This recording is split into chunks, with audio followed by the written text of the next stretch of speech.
सांप, ये सब कुछ वहाँ थे। और धन भी धीरे धीरे समाप्त हो रहा था। अब जितने लोग थे, परीक्षा, कईयों को उनका पत्र आया घर से कि भाई तुम कहाँ आ गए हो, खाने को नहीं मिल रहा है, ये है, तुम यहाँ आ जाओ। तो जो कच्चे कच्चे थे, जैसे झाड़ होता है हिलता है ना, ऐसे झाड़ खूब हिला, और जितने कच्चे कच्चे थे वो सब निकल गए।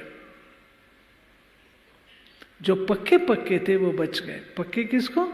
जो बिल्कुल निश्चय बुद्धि थे, प्रभु में आस्था थी, डरते घबराते नहीं थे, एक परमात्मा को जान लिया था, समझ लिया था और उनसे अपना संबंध जोड़ा था, ये आत्माएं स्थिर रही।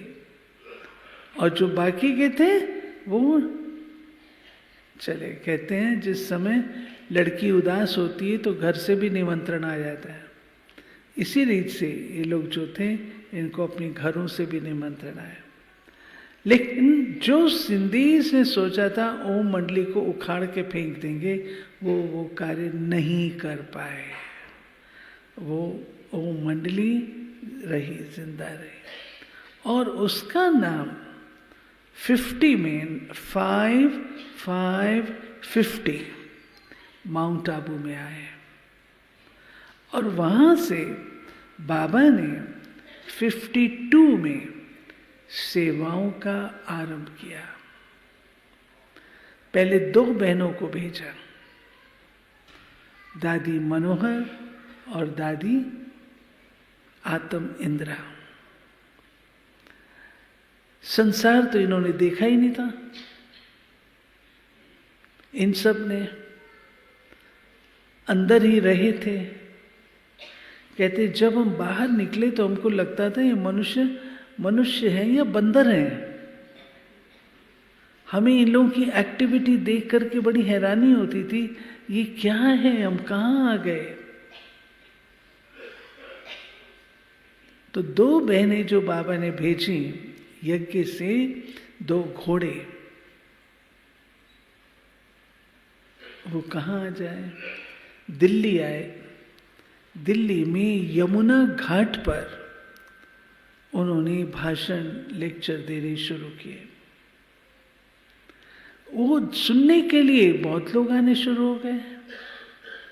खंडर में रहती थी बहनें, कोई वहां मकान तो था नहीं। जो दिल्ली के सेठ होते थे उनका नाम था लाला जगन्नाथ। लाला जगन्नाथ जी की माता जी प्रतिदिन जाती थी यमुना में स्नान करने। वहां उन्होंने देखा ये 2 देवियां, इतनी पवित्र, चेहरे पर लाली, इतनी शक्ति। ये 2 देवियां छोटी सी यहां पर कैसे रह रहे। उन्होंने बातचीत की और कहा आप यहाँ नहीं रहो, आप मेरे साथ आओ। तो गौरी शंकर जी का मंदिर जो है चांदनी चौक में, उसके साथ की धर्मशाला में उनको रखा। अब धर्मशाला में जब इन्होंने भाषण चालू किए, ज्ञान सुनाना शुरू किया, तो ज्ञान तो सबको अच्छा लगता था, सबको अच्छा लगता ज्ञान। तो ज्ञान सुनने के लिए बहुत सारे लोग इकट्ठे होने शुरू हो गए। वहाँ पंडित जी जो पुजारी जी थे उनको हलचल मच गई। उन्होंने माता जी को कहा, माता जी इन देवियों को कहीं ले जाओ, ये यहाँ के तो हमारी सारी जो है वो ख़त्म हो रही है। तो वहाँ से फिर कौन सा एम से नाम है, वहाँ उनको लेकर के गए एक कमरे में, वहाँ रहे। फिर धीरे धीरे करते करते नया स्थान मिला, एक बढ़ती गई सेवा, बढ़ती गई। तो स्थान था 151 ई कमला नगर, जो हमारा प्रथम सेवा केंद्र बना। और बहुत यातनाएं, मिसअंडरस्टैंडिंग्स थी, वो मैं आपके साथ स्पष्ट करूंगी। फिर वो खुला, उसके बाद बाबा ने कहा कि ये परिवारों के लिए, तो परिवारों के बीच में ये केंद्र होना चाहिए, परिवार वाले इसको खोले। तो हमारे जो ब्रिजमोहन भाई हैं, उनके माता पिता वो दोनों जाते थे कमला नगर। वो रहते करोल बाग में थे, चांदना मार्केट में। तो उन्होंने चांदना मार्केट में अपने घर में सेवा केंद्र खोला, वो दूसरा सेवा केंद्र खुला। उसके बाद रजौरी गार्डन में खुला, इधर कानपुर में खुला, उधर अमृतसर में खुला, लखनऊ में, मुंबई में, ऐसे करके धीरे धीरे खुलते गए। और आज हमारे 4000 सेवा केंद्र सारे विश्व में।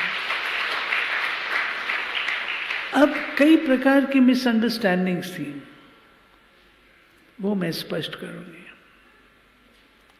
एक मिसअंडरस्टैंडिंग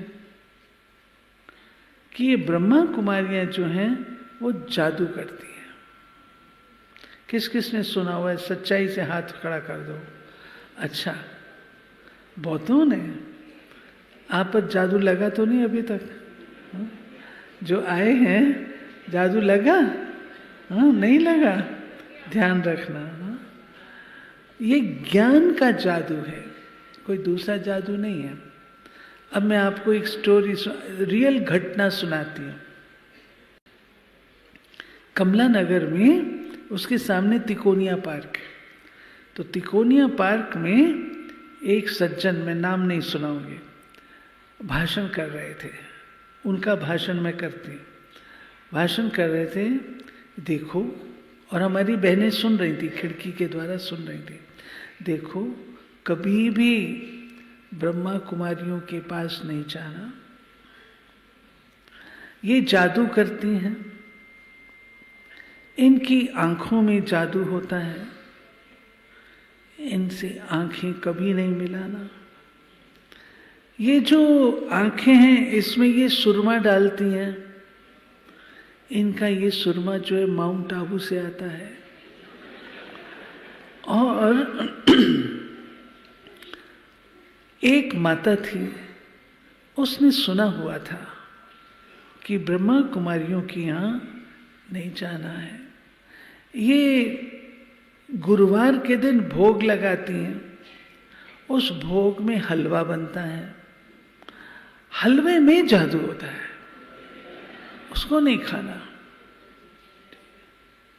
एक माता थी, उसने सुना था, वो इनके कमला नगर सेंटर पर गई, गुरुवार का दिन था, भोग लगा, भोग में हलवा बना था, तो उसने हलवा खाया नहीं, वो हलवा अपने साथ लेकर के घर आ गई और वो हलवा उसने अपनी भैंस को खिला दिया।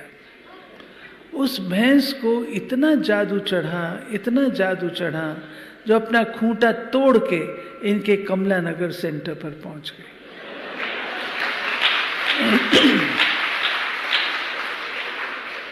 कमला नगर सेंटर की सीढ़ियां ऐसे राउंड राउंड थी।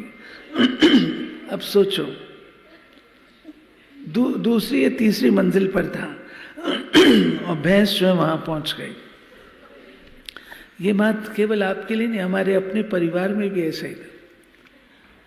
हमारे परिवार के एक सदस्य थे, वो कभी दीदियों से दृष्टि नहीं लेते थे, हमेशा आंख ऐसे करके बैठते थे। और दूसरा, कभी कुछ खाते नहीं थे कि उसमें जादू लग जाएगा। तो ऐसा कुछ नहीं है। अगर जादू लगना होता अभी तक तो लग गया होता ना आपको, आप लोग कल से आए हुए हो। तो ऐसा कोई जादू नहीं है। बात क्या है वो मैं आपको बताती हूँ।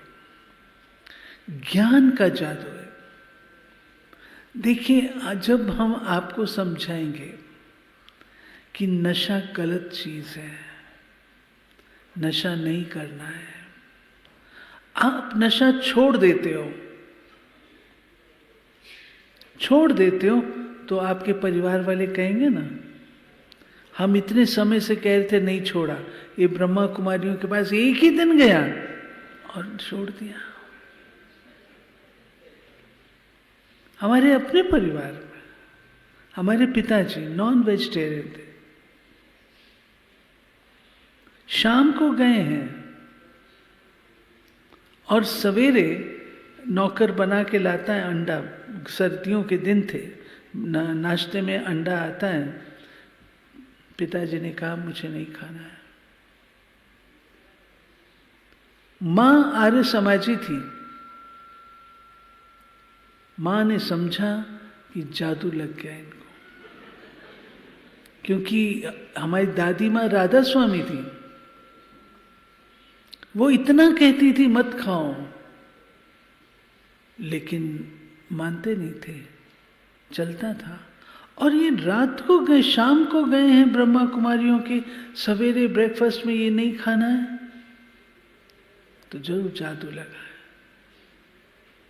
ये जादू नहीं, ज्ञान का जादू है। जब कोई बात बुद्धि में समझ में आ जाती है तो व्यक्ति कर लेता है। वो दिन उनकी जिंदगी का आखिरी दिन, कभी पीछे मुड़ के नहीं देगा। दूसरी बात, आजकल हम एजुकेटेड हैं, अनएजुकेटेड तो नहीं है। जादू क्या लगेगा? फिर हम जादू लगा के करें क्या, ये बता दो। हमारे पास तो इतनी रखने की जगह नहीं है, हम आपको रख करके करेंगे क्या? क्यों? आप यहां आए हैं प्रोग्राम, अगर आप एक दिन एक्स्ट्रा रुक जाओगे, आपसे बिल्डिंग वाला पूछेगा भाई जी क्या बात है, आप यहाँ क्यों एक्स्ट्रा रुके? प्रोग्राम खत्म हुआ, अब आप जाओ। बिल्डिंग वाला पूछेगा आपको।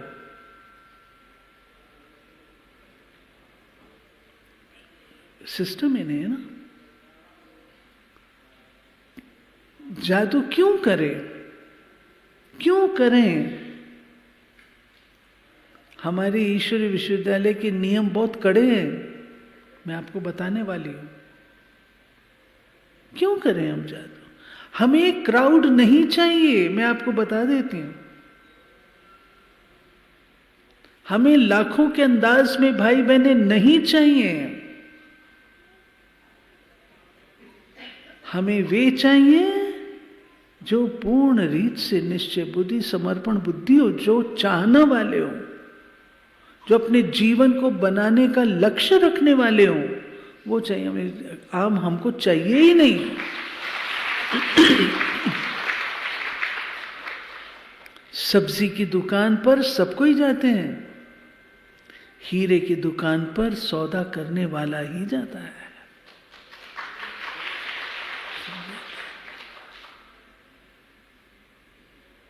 दूसरी बात क्या कहते हैं, इनके पास ये माताएं, ये बहनें, कुमारियां बहुत इतनी यंग एज में ये कहां से आती हैं?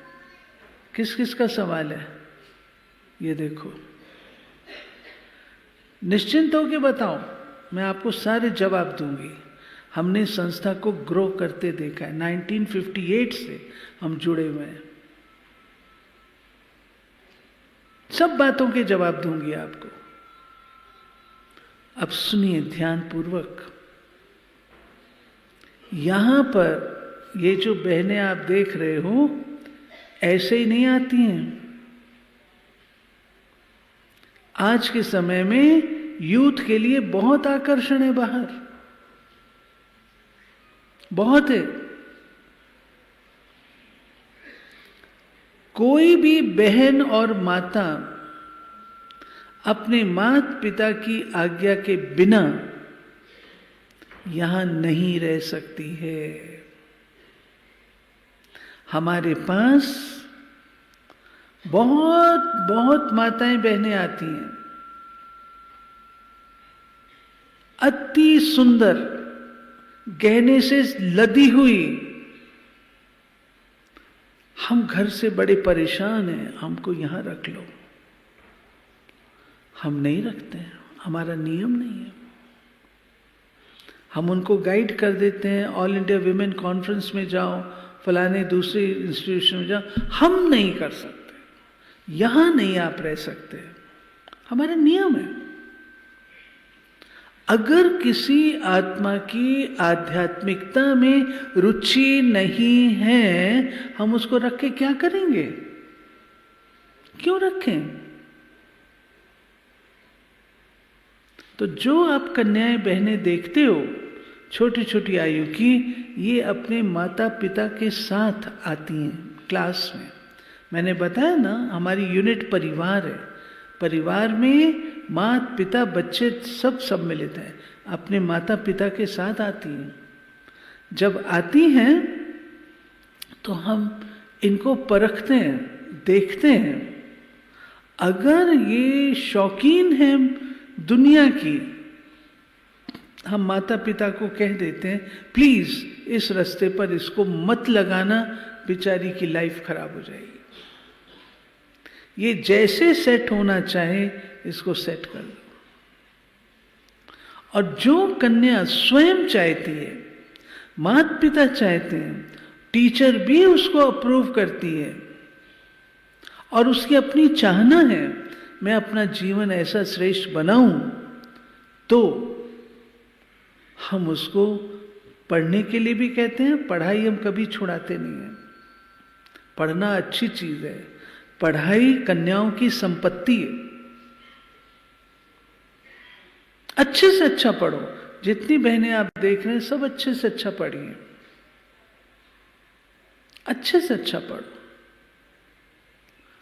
अगर आध्यात्मिकता में रुचि है तो क्लासेस में आती हैं, हम उन्हें परखते हैं। उसके बाद अगर उनकी इच्छा जीवन समर्पण करने की, तब हम उनकी ट्रेनिंग चलती है। कम से कम 5 साल ज्ञान में चलने के बाद उनकी ट्रेनिंग होती है माउंट आबू में। उसमें सिलेक्शन होती है। उस सिलेक्शन के बाद उनको सेवा केंद्र पर भेजते हैं।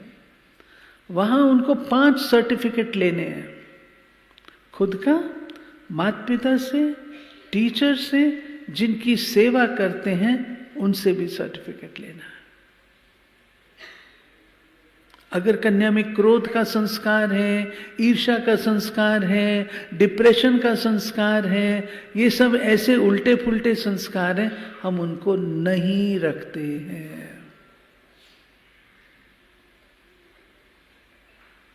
आप भी घर में बहू लाते हो, बड़ी सोच समझ के लाते हो। तो भगवान के घर में जो समर्पण होगा उसकी भी तो अच्छी होनी चाहिए।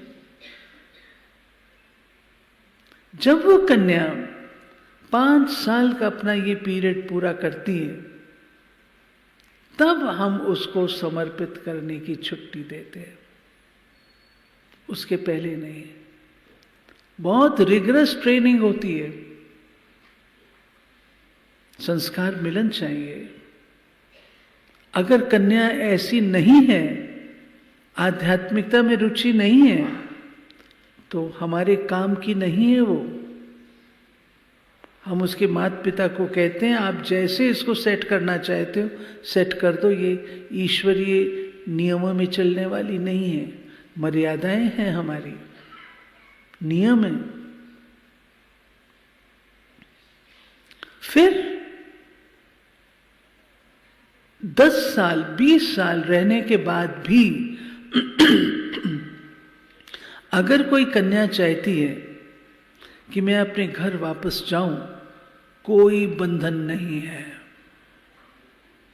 आज आप मुझे कहेंगे, मैं इतने साल 60 साल रहने के बाद आज मेरा दिल करे मैं अपने घर चले जाऊं, मुझे रोकने वाला कोई नहीं है, मैं जा सकती हूं। हम कोई बॉन्ड साइन नहीं कराते हैं, क्योंकि बॉन्ड आदि साइन कराना अपने लिए मुसीबत क्रिएट करना है। हमारी संस्था में मिसफिट है, जो मिसफिट है उसको हम रख करके क्या करेंगे? इससे जैसे वो जीवन चाहती है अपना बनाना, बनाए। खुद अगर बना नहीं सकती हैं, चल नहीं सकती है, फिर उसकी वाणी में नेचुरल है कमजोरी आ जाती है। ठीक है, क्लियर हुआ? क्लियर हुआ? 18 साल से कम की कुमारी हम लेते ही नहीं है, 18 साल से ऊपर की। 5 साल उनका प्रोबेशन पीरियड, उसके बाद फिर 5 साल समर्पण, तब जाके समर्पित है। 23 वर्ष की आयु में समझदार तो बन जाती है, मुझे क्या करना है। क्लियर हुआ? दूसरी बात, इनके पास पैसा कहां से आता है? क्वेश्चन है, किस किस का क्वेश्चन है? हाथ खड़ा करो, कर लो, लज्जा नहीं करो, करो। पैसा कहां से आता है? अगर हमारी दादी जी से कोई प्रश्न पूछता था तो दादी जी आंसर देती थी, आपका पैसा जाता कहां है? जहां आपका पैसा जाता है वहां हमारा नहीं जाता। प्यारे भाई और बहनों, हमको हमारे फाउंडर ने सिखाया, मांगने से मरना भला। ये जीवन त्याग और तपस्या के आधार से, हम खीर पूरी खाना भी जानते हैं तो हम नमक रोटी खाना भी जानते हैं, दोनों का।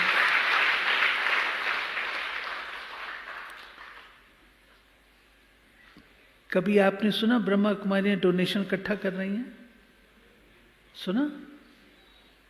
किसी ने सुना?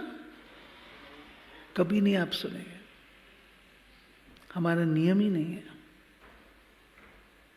कुछ कहते हैं इनके पास पैसा अमेरिका से आता है। अमेरिका से क्यों भाई? भारत कम है?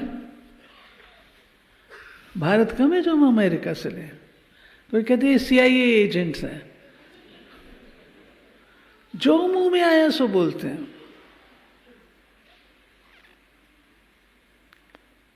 क्यों करेंगे? किस लिए करेंगे? जिस इंस्टीट्यूशन की संस्कृति इतनी स्पिरिचुअल है, उसे इन सब चीजों की आवश्यकता कहां है? याद रखिएगा, जिस व्यक्ति का जीवन बदलता है उसके जीवन में फजूल खर्ची होती है। फैशन परस्ती, होटल्स में जाना, शराब पे लगाना, बीड़ी सिगरेट पीना, वस्त्रों पर वस्तुओं पर खामखा खर्च करना। जब आप आध्यात्मिकता को अपनाते हैं, आप आत्मा के सौंदर्य को बढ़ाते हैं, आपके फालतू खर्चे सारे खत्म हो जाते हैं। और उनके मन में आता है कि जहां से हमारा जीवन इतना बदला है, हम उसके विकास के लिए कुछ करें। भंडारी रखी है, उस भंडारी में जो जितना डालना चाहे। हमारे यहाँ कोई रेसीट सिस्टम नहीं है, हमारे यहाँ कोई नहीं लिखा हुआ है कि आपको इतना करना है, नहीं है। भंडारी है, उसमें आप डाल सकते हैं। जो बेनिफिशियरीज हैं डालते हैं। हमारे पिताश्री जी कहा करते, पहले सेवा करो उसके बाद। लेकिन हम भारत देश के हैं। भारत देश में हम सोचते हैं भाई हम धार्मिक स्थान पर गए हैं तो हमको धार्मिक स्थान से खाना नहीं है, धार्मिक स्थान पे कुछ करना ही चाहिए। तो यहाँ पर भी लोग पूछते हैं हमसे, तो हम कहते हैं हमारे हाथ में देने की जरूरत नहीं है, भंडारी में डालो।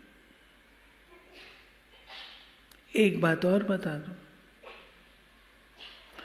मैं सोचती हूँ वो भाई बहनें खड़े हो जाओ जो जिनके जीवन बदला और जो अभी बाबा की सेवा में लगते हैं। खड़े हो जाओ जरा, हाँ खड़े हो जाइए। हाँ मनमोहन भाई खड़े हो जाओ, खड़े हो जाओ। ये देखिए, ये सब वही लोग हैं जो अपने जीवन को बदलते हैं, बदला है जिन्होंने, और ईश्वरीय सेवा में सहयोगी बने हुए हैं। भंडारी में डालने से हम अपने मन को क्यों खराब करें? मेरे मन में आएगा इसने 10 दिया, इसने 100 दिया, मैं अपने मन को क्यों खराब करूं? भंडारी में डालो, जिसको जो डालना है, जितना डालना डालो। क्यों? क्योंकि आप मुझे नहीं दे रहे हैं, मैं आपका लेके कहां जाऊंगी? धन का दान, उसे हजम करना बहुत शक्ति चाहिए। हम इन सब का जो खड़े हैं, इन सब का दिया हुआ नहीं खाते हैं, ईश्वर की भंडारी में डालते हैं। परमात्मा उसे बदलता है, वो तो 1 का 100 गुना जब रिटर्न करता है। मैं कहां से रिटर्न करूंगी? मेरे में तो शक्ति नहीं है। इसलिए बेनिफिशियरीज जो आते हैं, वो कहते हैं, तो फिर उनके लिए कोई कंस्ट्रक्शन में यूज कर। लेकिन जो भंडारा है, जिस भंडारे से भोजन बनता है, जो भोजन आप सब स्वीकार करते हो, वो पवित्र धन वाला भोजन है।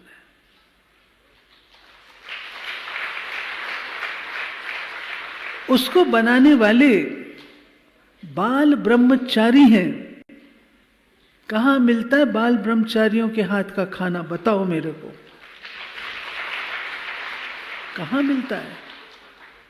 ये वो स्थान है जहां आपको ऐसा पवित्र भोजन मिल रहा है। ये प्रसाद है, भोजन नहीं है। आप बहुत भाग्यशाली हैं। तीसरी बात, ये ब्रह्मा कुमारियां, एक तो उसकी बात बताई जादू की, बहनों की बताई, पैसे की बताई। और कोई क्वेश्चन है तो बताओ। हमारी जो सेवाएं हैं, सेवाओं में हमने अपनी सेवाओं को भिन्न भिन्न विंग्स में बांटा है। जैसे बिजनेस इंडस्ट्री विंग है, एडमिनिस्ट्रेशन विंग है, यूथ विंग है, विमेन विंग है, आदि आदि। दिव्यांगों का है, आदि आदि, बहुत सारे। कई भाई बहन कहते हैं, बहन जी हम कुछ मदद करना चाहते हैं, तो आजकल CSR है, सारी सेवाएं आपके सामने, जो कोई करना चाहे कर सकते हैं। लेकिन भंडारे में पवित्र ब्राह्मणों का ही जाएगा। और कोई क्वेश्चन है? हाँ, हमारे विदेश में सेवा केंद्र खुले हैं। विदेश में खुले, वो 1974 में पहला डेलीगेशन गया, और 1974 में पहला सेवा केंद्र हमारा लंदन में खुला। लंदन, हांगकांग, इस प्रकार से। जो हमारी मूल सिद्धांत है, आपका शत्रु कोई मनुष्य नहीं है। आत्मा अपना ही मित्र, अपना ही शत्रु है। काम, क्रोध, लोभ, ये नरक के द्वार है। इन पर विजय प्राप्त करनी है। मांगने से मरना भला है। निंदा हमारी जो करे, मित्र हमारा सोए। ध्यान रखिएगा, हमारे यहां कोई गुरुडम नहीं है। हम किसी को गुरु नहीं मानते हैं। केवल एक परमात्मा निराकार